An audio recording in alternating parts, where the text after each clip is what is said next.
doing well, son. Father. Come now. You know who sired you. That doesn't matter now.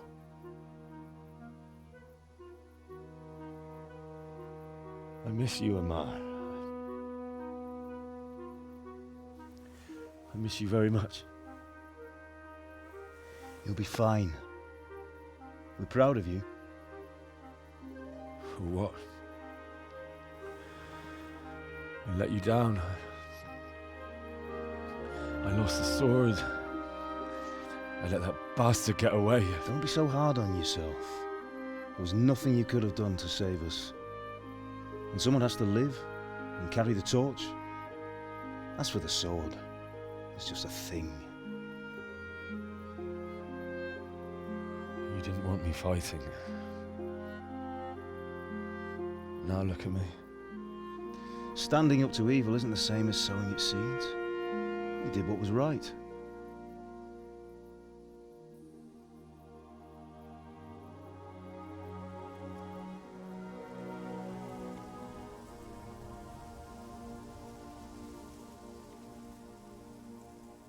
I have to leave you now.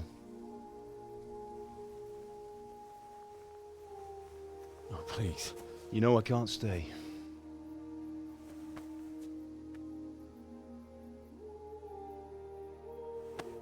Will I ever see you again? God knows.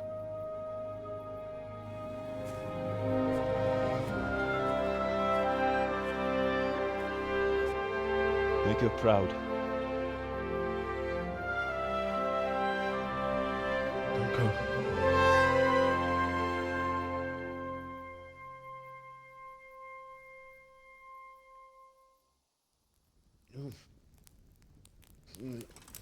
Oh, don't go. No. What on earth were you dreaming about? I couldn't wake you, and it's well past dawn. Sir Radzig wants you at the upper castle. The lords are in council with Jobst. Right. I'll go straight away.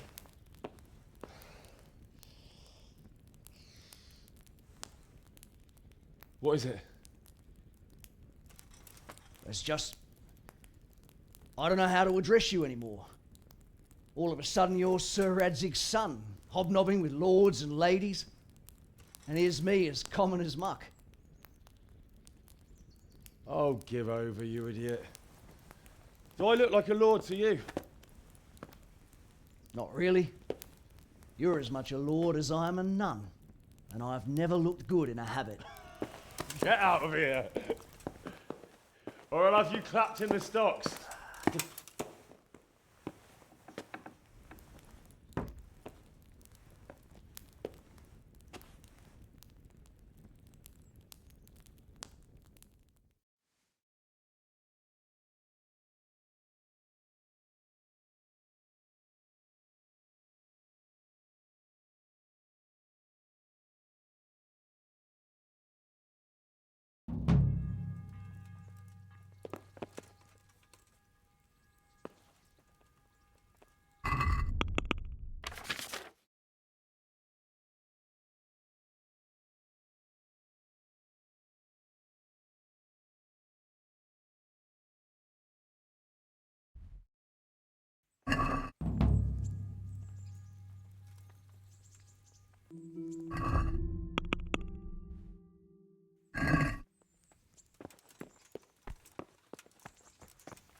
Ah, Hal.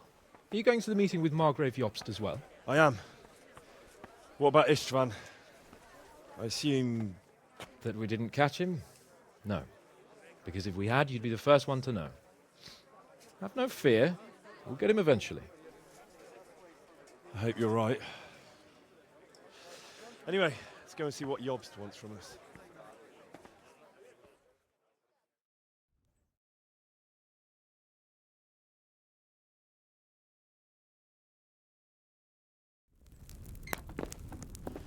My lords, Christ's blessings on you all. And on you, Lord Capon.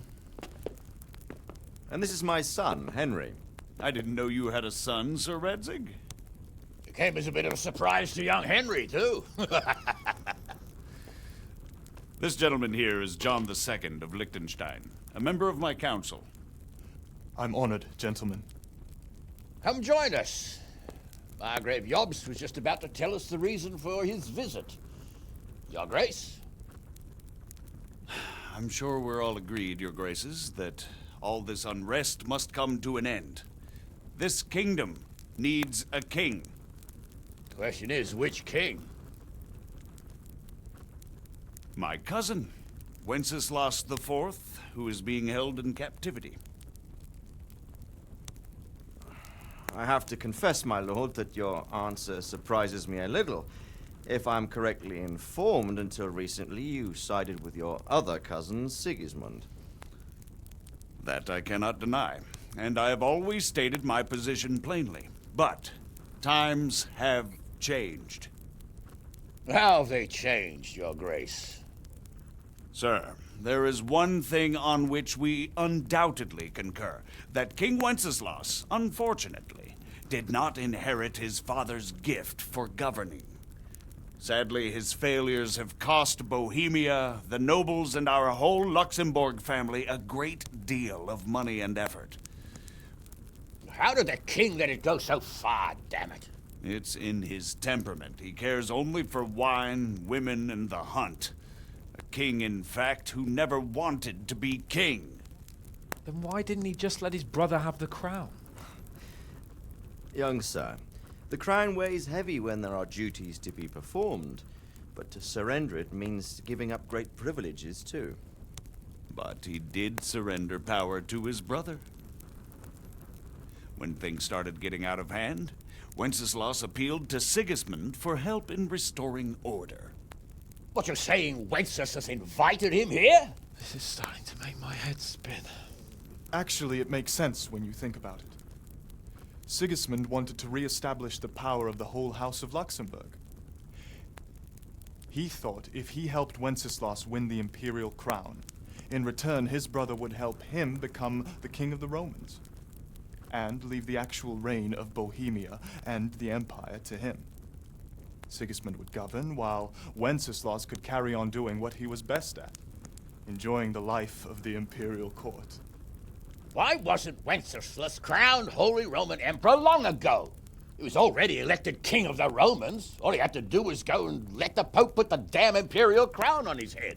Who knows? Maybe he'd prefer hunting and consorting with bathhouse wenches to spending time with the Pope. Well, so would I must admit. Sigismund's plan seemed sound enough, but it didn't quite work out, did it? It worked for a while. He and his brother reached an agreement. Sigismund took over administration of the kingdom and began planning Wenceslas's journey to Rome for the imperial coronation. But then Wenceslas realized he would just be a puppet with a crown. I must say, Margrave Jobst, Wenceslas and Prokop behave rather like naughty children in need of a good clout about the ears. Sigismund would agree. He was already planning his rule of Bohemia, and all of a sudden, the rug was pulled from under him. I'd say he lost his patience and decided he'd drag Wenceslas to the coronation kicking and screaming if he had to. Just like a naughty child, as you say. So he abducted him and your brother Prokop too, if I heard correctly. Correct. And you helped him do it, if I heard correctly. Yes, your graces, it's true. I was there when Sigismund abducted Prokop. I thought everything could somehow be settled, that we could make my brother see sense. But Sigismund just wanted to put an end to the dispute once and for all, whatever the cost. There was nothing I could do to stop him. And that's one of the reasons why I'm here. The worst of it is that it was all for nothing. Instead of putting a stop to the revolt, it escalated it, and the result is this chaos we have today. That's true enough, sir. But I must admit now, I'm not sure what your position is. The king is incompetent, but we must protect him? The simple truth, gentlemen, is that for all of Wenceslas's faults, we have no one else. So we'll have to make do with his idleness. People like him, though. But what can we do now? Sigismund has the League of Lords behind him. Otto von Berghof, Heinrich von Rosenberg. The situation has gotten completely out of control. Now even the nobles of the League of Lords are realizing that Sigismund wasn't the right choice. So now Berghof is on your side. Are we to assemble an army together with him and face Sigismund on the field of battle? We're not in Hungary now. Such affairs may be settled elegantly, without unnecessary hostilities or expenses. I have negotiated an alliance with the Hungarian bishops, the Polish, and of course the Czech nobility, against Sigismund. Every day he is losing the ground under his feet, and that's why I need your help too.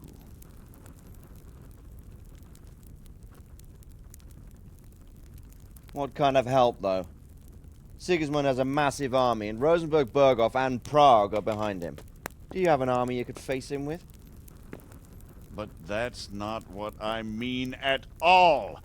There's been a revolt against Sigismund in Hungary, partly due to my efforts, and now he'll have to choose whether he wants to gain the Bohemian crown, which is a very risky enterprise, or hold on to the Hungarian one. He can't have both. And there's a tough struggle awaiting him in Hungary. I'm not sure he'll win, and Rosenberg and Berghof know it too. They're not stupid. If the Bohemian nobility stands together, they will turn. We are men of little consequence, Margrave. Radzig here lost everything because of his alliance with Wenceslas. Sir Divish came within a hair of the same fate. Even Rattay is defenseless against Sigismund and the League of Lords. What's more, Your Grace, King Wenceslas languishes in captivity in Vienna. He can't rule too well from there. And what do you propose? To sit with your arms folded till the Bohemian lands are turned to ashes like Skalitz? We have to put a stop to this senseless war! And do you know, sir, what the true position of the League of Lords is? I'm not on the best of terms with them at this moment, so you'll have to ask them yourselves. Yes. Why not? I'll go and visit Berghof at his castle and we'll see what he tells me. You know, that's not such a bad idea, young sir. True. Though a little risky. I doubt Berghof would harm a blue-blooded envoy. And you can find out what he has to say about developments and what the League of Lords is planning. Then we'll decide what to do next. I'll help you compose a letter to him. I'd like Henry to come with me. Why not? He's proven himself an able investigator, and he'll also be a good bodyguard if anything should happen. And I'll send Sir John here to Kuttenberg to be my eyes and ears there. I believe both your reports will help us get a better grip on the situation. When can you set out?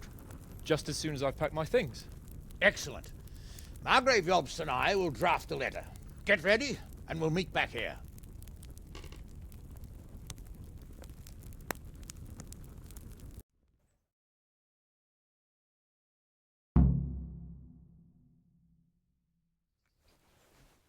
I expect it would be best to write it in your name.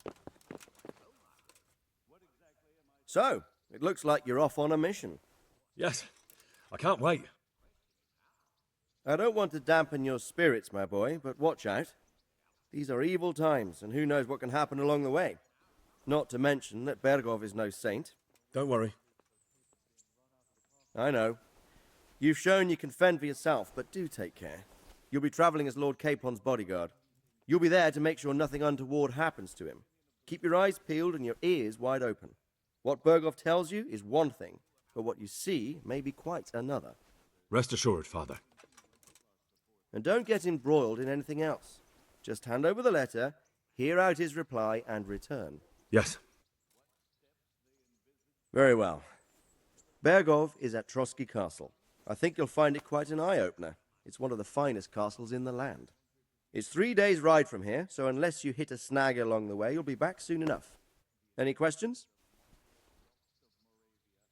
I'm getting a bit lost in the Luxembourg lineage. It all seems a bit too tangled. The Luxembourgs have ruled the Empire and Bohemia for almost 100 years now. Emperor Charles brought this land to prominence. When he was in power, things had never been so good. Wenceslas and Sigismund are his sons, but by different mothers. Jobst and Prokop are their cousins. They were entrusted with governing Moravia. But instead, they've been in a bitter armed feud for years, and now Sigismund's fallen out with Wenceslas. Wenceslas also had another brother, the youngest, John of Görlitz, who was most probably poisoned. They seem like a hot-blooded lot. It's hard to keep up with their affairs, since they tend to change their alliances from one day to the next.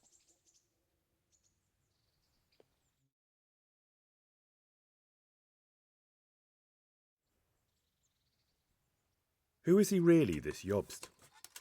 The cousin of King Wenceslas. He's the Margrave of Moravia. I admit I don't know what to make of him myself. Until recently, he was allied with the League of Lords. For a time, he even served Rupert of the Palatinate against the king. And now suddenly, he's reversed his position. I don't know what led him to do it, and one can't help being suspicious. It's best to keep a watchful eye on him. But he really is the leader of the resistance against Sigismund these days. We'll just have to see how it all turns out. I'm a bit concerned so many people seem to think so little of King Wenceslas. You knew him, didn't you? What's he really like? Well, there's no straightforward answer to that question. He certainly makes a great hunting and drinking companion, but he can be very fiery and impetuous when things don't go how he'd like them. He never had much of a head for high office. He finds it tiresome. But once a man's grasped the scepter, it's hard to let it go again. You can't just abscond. You've seen for yourself what happens when he disappears for a few months. Better a bad but legitimate king than a bloody war over the throne. Who is this Prokop that Jobst spoke of? Jobst's brother, the king's cousin. He and Jobst warred over Moravian supremacy for years. Then they were allies for a while, betrayed Wenceslas and sided with Rupert of the Palatinate. But after Sigismund abducted Wenceslas, Prokop fomented a revolt against him, and Sigismund had him captured. Politics. Make of it what you will. I, for one, can't make head or tail of it most of the time. The League of Lords and that Berghoff we're off to see. Who are they exactly? The lords of the powerful houses. Heinrich of Rosenberg, Otto of Berghoff, Heinrich of Radetz, and others. They're unhappy with the way their influence declined after Wenceslas surrounded himself with the lesser orders of nobility. They abducted the king years ago and made him bow to their will. They got away with it that time, and now they've joined forces with Sigismund and done it again. But now it seems that Sigismund's behavior is starting to rub them up the wrong way, so they may well be thinking twice. We'll see what Berghoff has to say. I don't know all that much about Sigismund. He's the king's younger brother and king of Hungary in his own right. 7 years ago, he led a crusade against the Turks and was defeated at Nicopolis. Some say it was due to the recklessness of the French knights, most of whom were mercilessly slaughtered. Sigismund is ambitious and capable. He might well make a better ruler than Wenceslas, but he's arrogant, and to our misfortune, brutal. Not long ago, he himself was held captive by the Hungarian nobility. They dislike him as much as some of the Czech and German noblemen do his brother Wenceslas. Ironically, Wenceslas joined forces with Jobst to liberate him. And now this is how Sigismund repays his brother. There's no doubt about it, God does move in mysterious ways. Rupert of the Palatinate. That's a name I hadn't heard before today. Rupert is the Prince-Elector of the Palatinate.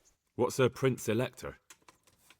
The Prince-Electors are dignitaries of the Holy Roman Empire who have the right to elect the King of the Romans, who would then be crowned Holy Roman Emperor by the Pope.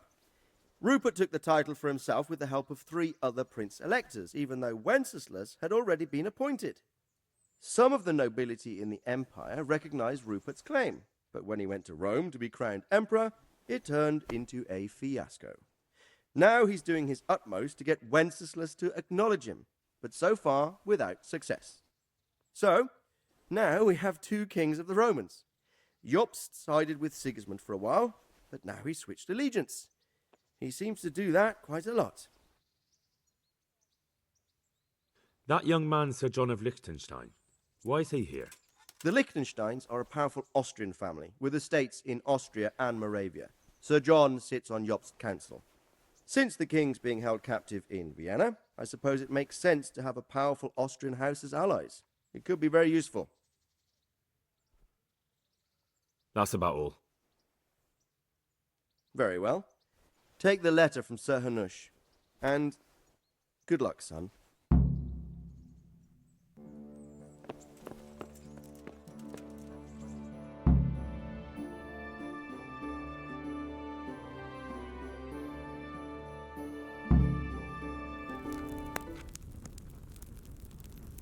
I believe we have written it well, gentlemen. Without a doubt. No one could deduce from this whether we are Sigismund's allies or foes. I must travel back to Brno now, but soon I will go to Brandenburg and I will stop here on the way back. By then, Sir Capon should be back and we can discuss how to proceed. Right. Before you leave, my lord, there is one thing that gives me no rest. Why did Sigismund come as a foe? It makes no sense. If I may, sir, I think I can explain. Oh, please enlighten us, young sir. I live not far from Hungary, where Sigismund reigns. It is a savage country, and the constant war with the Turks has hardened the people. They need a monarch with an iron hand. So when Sigismund felt the wind of revolt, he reacted as he would at home. Only what works on the Hungarian nobles does not work here in Bohemia. Bringing order is one thing, but slaughtering and pillaging with a horde of barbarians quite another. What purpose does that serve? But Sigismund did give the Bohemian nobles a chance to take his side. It was only when they refused his ultimatum that he lost patience and took to the sword. As for the barbarians, he could afford nothing better. The Hungarian nobility would gain nothing from joining his campaign in Bohemia. He didn't have enough coin for a regular army, and so he recruited the Cumans. What he does not pay them, they make up for in plunder. But in the end, he didn't have enough to even satisfy the Cumans. That's why he raided Kuttenberg and Skalitz. He wanted the silver. That makes sense. My lords, how's the letter coming along? It's done. Then we can be on our way. Now remember what we said, boy. All you have to do is deliver the letter, listen to the answer, and come back here. Don't provoke Berghoff in any way. Provoke? Me? Never, Uncle. We'll be back in a few days. Farewell, your graces. Come, Henry, my men are waiting. I wish you Godspeed.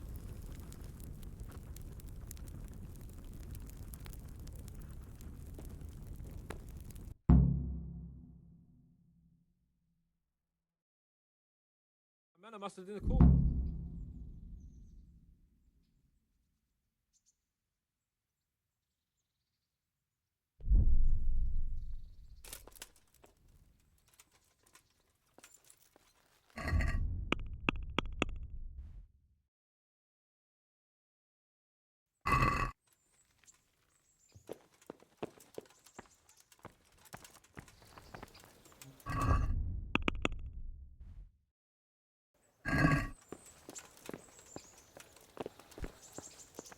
Ugh.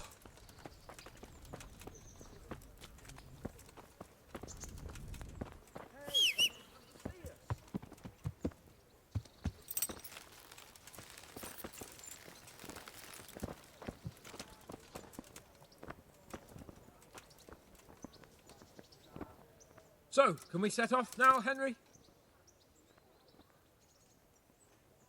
Of course. I can't wait.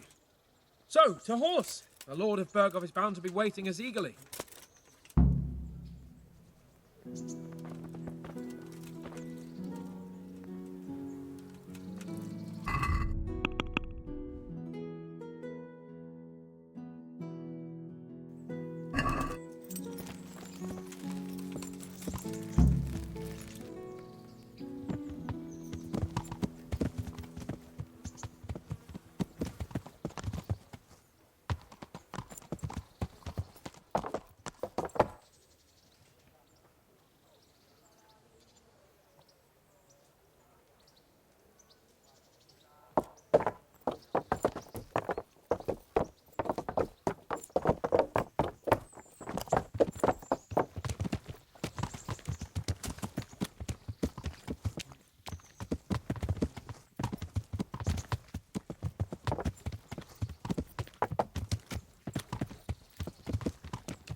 high-born bastard.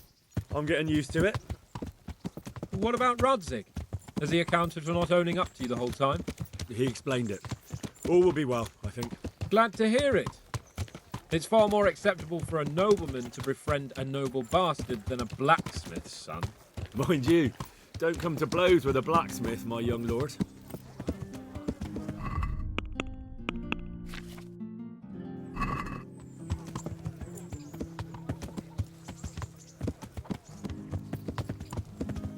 What do you think about Sir Jobst and his plan? Well, I admit all the scheming has me a little lost. I thought Sigismund was the devil, Wenceslas a martyr, those on his side the heroes, and those against him the villains. I believed we'd rescue the king and all would be well again, but now it looks a lot more complicated. Exactly. I didn't expect the noble lords to be as noble as the angels, but I hadn't expected such a sewer. They behave like children. I can't fathom how after all this backstabbing they're somehow still on speaking terms. I don't know either. It beggars belief.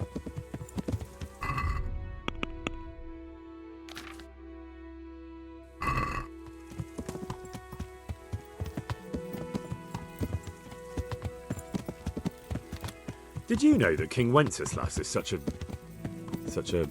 Feckless drunkard? Not really. And to be honest, I'm not sure I wanted to know. I slept better believing my fate was watched over by a wise and powerful monarch. So did I. What a dismal world when you can't keep trust in your own king. On the other hand, times were better with him here than with him gone. Isn't that the truth?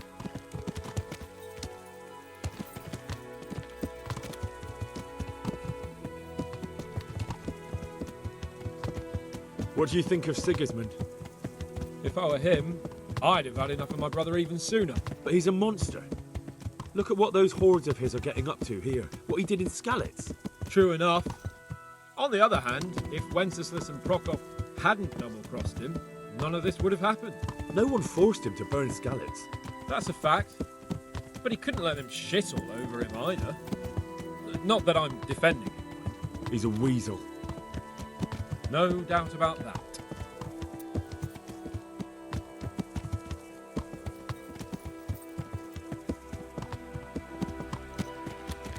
Do you know anything about Prokop?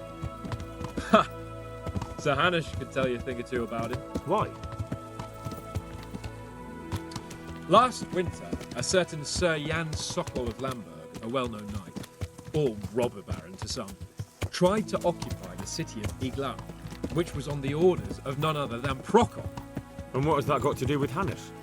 Well, he was there with him. Of course, that's not something to brag about in front of Jobst. And what was it all about?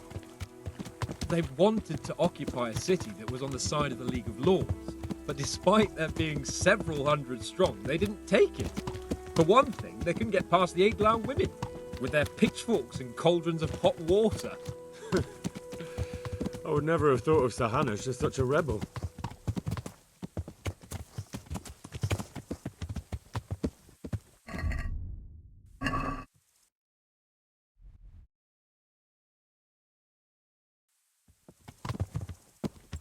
And have you heard anything about Rupert of the Palatinate? A little. He can't manage even to wrest power from a king who doesn't much care for ruling and isn't fighting back. That doesn't seem like a man who has what it takes to rule. And that's all I need to know.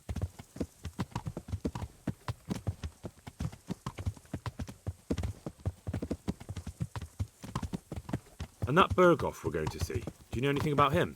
I haven't heard much good about him, but I have a feeling that some other nobles are quite in awe of him. And his castle is apparently quite impressive. I'll be interested to see for myself.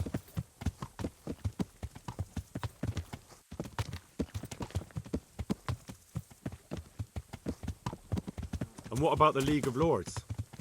Wealthy, pompous. The king doesn't seem to like them much. He's chosen to let the lesser ranks of the nobility into his circle, men like your father. I admit I don't blame him one bit. But the lords weren't happy about their lost influence, so they put their foot down. If I were Wenceslas, I'd have let them hang after they abducted me the first time. But he gave them seats at the provincial council? Little wonder they're back at their old tricks.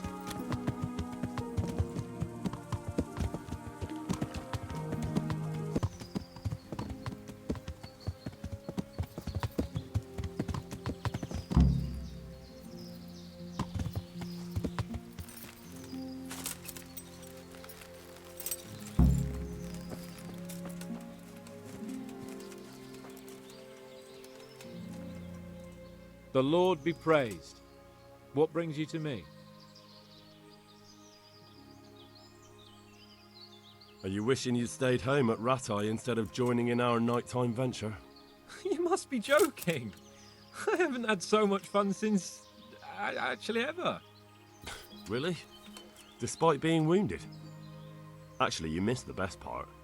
When I was hauling you like a sack of grain to the battlements, dead to the world.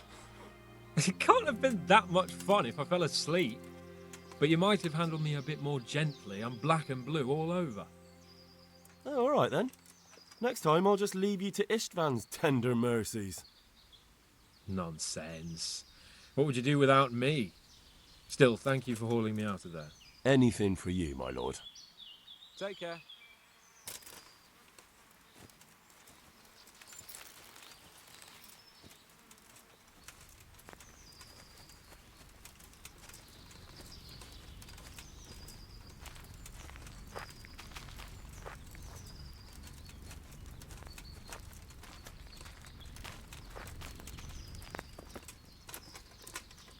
How about it, Henry? Can we go? Are you ready for this? Of course. At last I'll get to see more of the country and have a bit of an outing. Quite.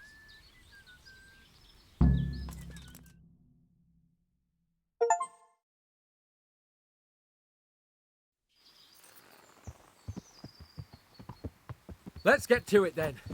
I finally have the feeling we're doing something worthwhile. We're helping to save the king. Instead of saving his drunken majesty, I'd rather find that whoreson who murdered my parents, get the sword back from him, and skewer him with it. Cheer up, Henry. I have a feeling you'll get your chance one day, and it won't be long in coming. Forward, men! Audentes fortuna juvat!